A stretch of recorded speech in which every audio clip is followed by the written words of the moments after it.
Can't choose between Turkish flavors or classic BBQ? Let's make both. I cut 500 grams of chicken and marinate it with salt, paprika, cumin, black pepper, garlic, tomato paste, yogurt, and oil. While it soaks up the spices, I dream of smoky BBQ. Next, I whip up a sauce. Melt butter, mix in flour, whisk in milk, and season with salt, pepper, oregano, and nutmeg. After 15 minutes, I sear the chicken until golden. The chicken goes into a baking dish, gets topped with mozzarella, and broils at 200 degrees Celsius for 5 to 10 minutes.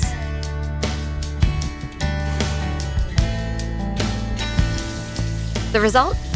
Spicy Turkish chicken and smoky BBQ. Which wins? Comment below.